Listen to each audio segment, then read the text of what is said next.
little shithouse ran away. He left the arena before we could even get him in the ring. Little crazy fucking turd. Where is he at?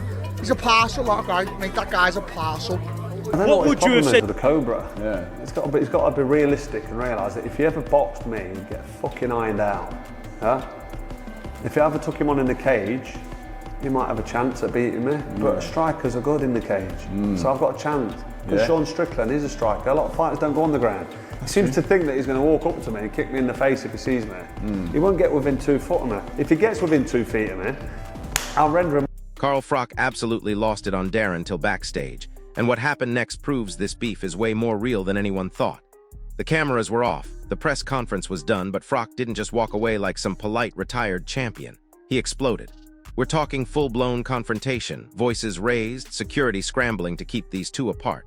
And here's the crazy part. This wasn't some staged WWE drama for the cameras. This was pure, unfiltered rage from a man who's had enough of Till's disrespectful antics. Sources backstage say Froch was visibly shaking with fury until he was loving every second of it, grinning like he'd just accomplished exactly what he set out to do.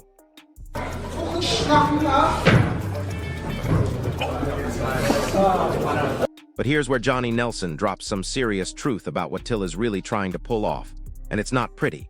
Nelson sees right through Till's entire game plan, and he's calling it out for what it is: cheap psychological warfare. Till isn't trying to win this fight with superior boxing skills or technical prowess. He's banking everything on getting inside Froch's head, hoping to trigger an emotional reaction that makes the Cobra lose his legendary composure. Nelson's basically saying Till knows he can't outbox Froch, so he's resorting to playground tactics, trying to make Froch angry enough to fight stupid. But here's the problem with that strategy: real champions, guys who have been to the top of the mountain like Froch, don't fall for amateur mind games. They've seen every trick in the book. Getting better, and that's what they're all been trying to do, you know, because he's thinking, if I can get this man angry, get this man mad, then he'll deviate from. And get this, Uriah Hall breaks down Till's psychology in a way that's both fascinating and terrifying. Hall explains that Till isn't motivated by the same things that drive most fighters. Money, legacy, championship belts, none of that matters to him. Till feeds off pure confrontation, off the adrenaline rush of proving he belongs in any fight anywhere against anyone. Hall points out that this makes Till incredibly dangerous because he's unpredictable, willing to take massive risks that a calculated fighter would never consider. But it's also his biggest weakness. Against someone like Froch, who's mastered the mental side of fighting, who can stay cool under pressure and pick apart opponents systematically, raw anger and aggression might not be enough. Hall's basically warning that Till's greatest strength could become his downfall against a veteran who knows how to use that aggression against him. I don't know, I think, Darren's got some anger issues. I think he just wants to fight everybody. I don't think he even wants the money, he just wants to fight. Frank Warren, the legendary promoter, is absolutely disgusted with all the theatrical nonsense surrounding this potential matchup. Warren's seen it all in boxing, promoted some of the biggest fights in British history, and he's making it crystal clear that he values professionalism over cheap publicity stunts. He wasn't impressed by Till's antics, calling the whole drama unnecessary and counterproductive. Warren argues that the fight sells itself on pure merit. You've got a former unified world champion against an active UFC contender crossing over to boxing. The storylines are already there. The skill gap creates natural intrigue. All the extra insults, media stunts, and backstage confrontations just cheapen what could be a legitimate sporting spectacle. Warren's frustration reflects a deeper concern in boxing about fighters prioritizing social media moments over actual preparation and respect for the sport.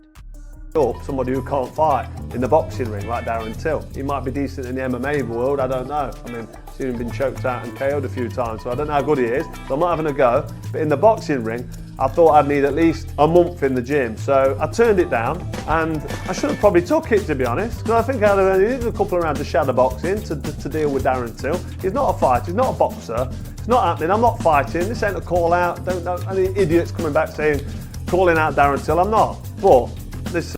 Now here's where Froch gets brutally honest about Till's actual boxing abilities, and it's devastating. Froch separates the MMA hype from boxing reality in the most savage way possible. He acknowledges that Till might have skills in mixed martial arts, but steps inside a boxing ring. He's completely out of his depth.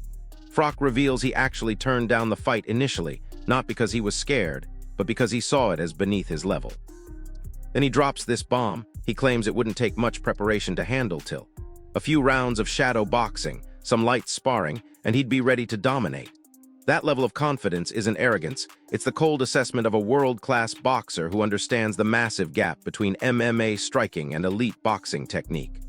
Froch is essentially saying Till is bringing a knife to a gunfight. And we know very well what Carl Froch is, Liv. I'm a realist, Coogan. Carl Froch is one of the best British fighters we've ever produced. He's a fucking animal. He's an animal. He was just behind Calzaghe and shit like that. He's an animal, and he is an hard cunt. But that don't mean anything. I will fight that motherfucking big-nosed cunt any day of the week. Just don't get it twisted with me. We've got real beef. He wanted me on a show this week. I legged him. Like, it could happen if he wants to. But wait, because Till fires right back with the kind of fearless declaration that either makes him a warrior or completely insane. Till goes full throttle, openly calling out Carl Froch while simultaneously acknowledging his legendary status in British boxing. This isn't some clueless YouTuber talking trash. Till knows exactly who he's challenging, and he doesn't care. He mixes respect with pure aggression, admitting Froch is a boxing great while insisting he's ready for the challenge anyway. Till's words reveal something deeper than just bravado. This is a fighter who genuinely thrives on being the underdog, on proving himself against impossible odds. His confidence isn't based on boxing technique or championship experience. It's rooted in his belief that heart, aggression, and unpredictability can overcome any skill gap. Whether that's brave or delusional depends on your perspective, but it definitely makes for compelling viewing. Ex-fighters, especially legends, going in and fighting some YouTuber, right? Now, Till is not that, right? Till is a UFC fighter who has taken his craft to boxing, and he's a talented boxer. I mean, I don't think he's going to, even by his own admissions, I don't think he can go in and mix it with the best in the world, but he can fight, you know, I mean, you can see that because he's cruising through the levels of those other guys, the UFC fighters who just turn over like Rockhold or whatever his name was, right? I love the fight. I love the fight because, and you know why I love the fight? Because I know Froch. Eddie Hearn provides the most measured analysis of this whole situation, and his perspective is fascinating because he actually understands both worlds. Froch stresses that this isn't some typical celebrity boxing cash grab. Till is a legitimate professional fighter who's tested himself at the highest levels of combat sports in the UFC. While Till may not be at Froch's elite boxing level yet, he possesses real talent, genuine power, and most importantly, he's been in there with killers. Hearn's insight reveals that this matchup represents a unique clash of disciplines. Froch's technical boxing mastery against Till's raw power and mixed martial arts experience. The promoter in Hearn recognizes that this isn't just theatrics, it's a genuine test of skill and mental toughness for both men. Till brings inherent danger that can't be dismissed, while Froch brings decades of championship-level experience that can't be replicated. But if Carl did do it, I think Carl would smash him. But I just don't think he will do it.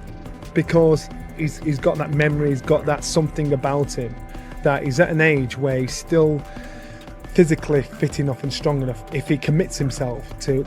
Johnny Nelson drops another truth bomb about why Froch's experience gives him such a massive advantage, even after years away from professional boxing. Nelson explains that while Hearn age and time away from the ring are legitimate factors, his mental sharpness and preparation ability remain completely intact. The psychological warfare, the pressure of big fights, the ability to make adjustments mid-fight, these skills don't just disappear. Nelson believes Froch could physically dominate Till without breaking a sweat, but suggests the real question is whether Froch's mindset allows him to take the fight seriously.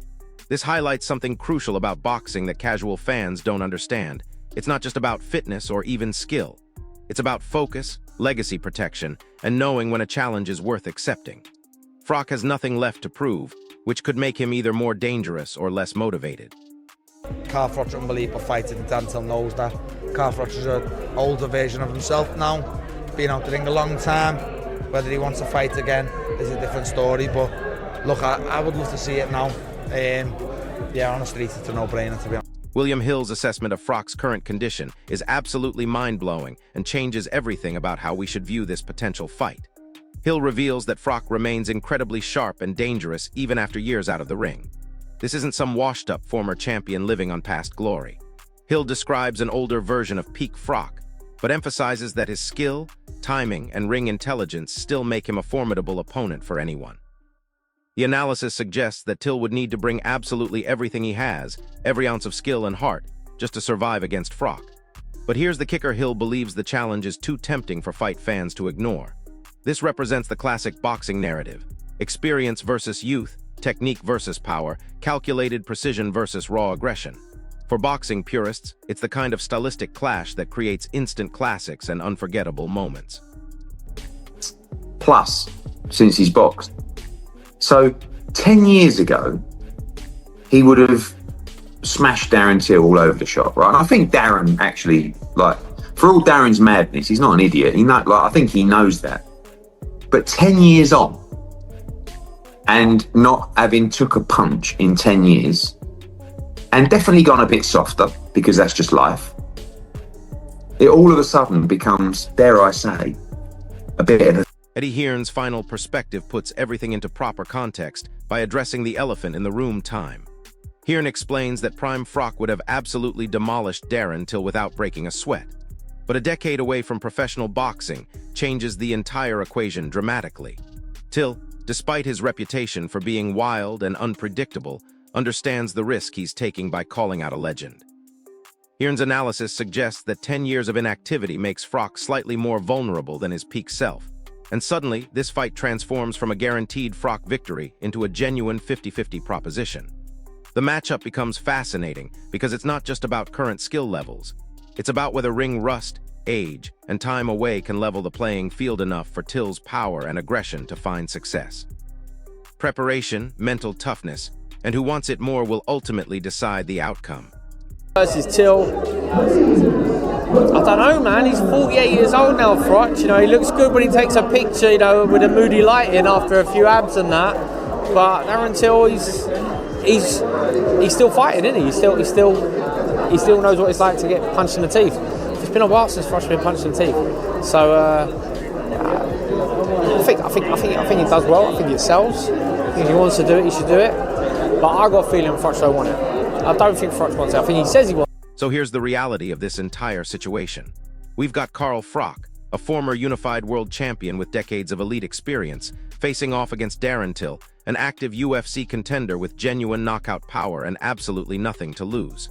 The experts are split, the fans are divided, and both fighters seem genuinely ready to settle this once and for all. This isn't just about boxing technique or MMA credentials anymore. It's about legacy, respect, and who has the mental toughness to perform when everything is on the line. The backstage confrontation proved this beef is real. The analysis shows both men have legitimate paths to victory, and the anticipation is building to a fever pitch. So here's my question for you, drop it in the comments. Do you think Froch's experience and boxing mastery overcome Till's youth and power, or is this the perfect storm for a massive upset? If this breakdown opened your eyes to what's really at stake in this potential super fight, smash that like button, subscribe to the channel, and hit the notification bell because this story is far from over. I'll see you in the next one. Like, Carl's a genuine, like, world champion level fighter, and he's actually bigger than you'd think, right, when you meet him. He's a lot younger than John, and his peak was outrageously good, right? And he's kept himself in shape. And even now, I remember having a chat with Eddie Hearn, like, about, like, you know, what fighter you've met is, like, the toughest fighter. And he said to me, like, if I'm ever in a bit of bother, the man I want standing next to me at a pub or whatever is Carl Yeah. But getting hit when you've not been hit for so long is a big thing. And at that age, when you're older, it affects you differently. So it's if it happens, it's a real fight. You know, I've known Carl many years, and we've had you know, many fights together. We were talking about it before, you know, the two Kessler fights, Arthur Abraham, George Groves too, and you know, he's always been a nemesis to me. I remember him getting in the ring with him after the Groves knockout, and we sort of, you know, and the one thing that Carl Froch can do is take a shot. Darren Till's an interesting character. I love the way he shut down Tommy Fury and shut down John Fury and called them out, because they you know, John Fury runs around bullying everybody, 2'2" Ukrainians he bullies, but he couldn't bully Darren Till. So I liked all that. So it's got some backstory to it. Yeah. And Carl gets agitated and irritated with what he considers to be a generation of people profiting through boxing that don't have the skill set. Froch had flattening, and then, well, if he took him down and he did this out in the street, and everybody's got their opinions, which is good. It keeps it alive. And he's scary. He's a scary, intimidating man. I don't know if it's a Liverpudlian accent or knowing that he could take this to the ground and finish you that way. I feel like these MMA guys are scary because they know that they are the toughest guys on the street, right? It's not just, back in the day, the baddest man on the planet was the boxer. It's not that anymore, is it? I don't know who they're going to find to fight him. Carl Froch? I mean, there was a bit of a fight him. Do you not think? Well, Carl's not fought for 11 years.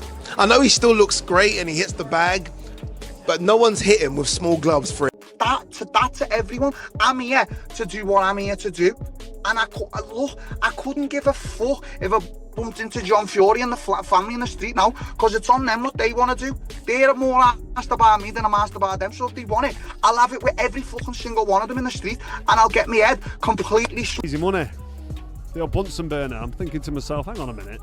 They're giving money away here with these fights because Darren Till's absolutely fucking useless. I'm not being funny, listen, I'm talking about professional boxing level. At the level he's at, he's done all right. He's got decent balance, throws a decent backhand from the southpaw stance. It's a fair playing field in a boxing ring, if I'm being totally honest. I mean, Carl's a former world champion. He is a unified champion. Froch was a force to be reckoned with. Yeah, so if it's in a boxing ring, I don't think that's very fair on Darren. But if it is, if them two were to meet in a dark alley somewhere, I don't think Carl's coming out. Not only did I see him box, I had people sparring him, I had sparring partners for him. When he boxed with Mick Hennessy, we sat down and talked a lot when we were over in America and places, and he was a big Nas fan, he was a big fan of my dad. And I always remember one fight he had, Junior Witter boxing in America, and we're coming back. And he was sat in the airport with us for a good 1 or 2 hours talking about boxing and everything like that. So, from that point of view, I've got a lot of respect for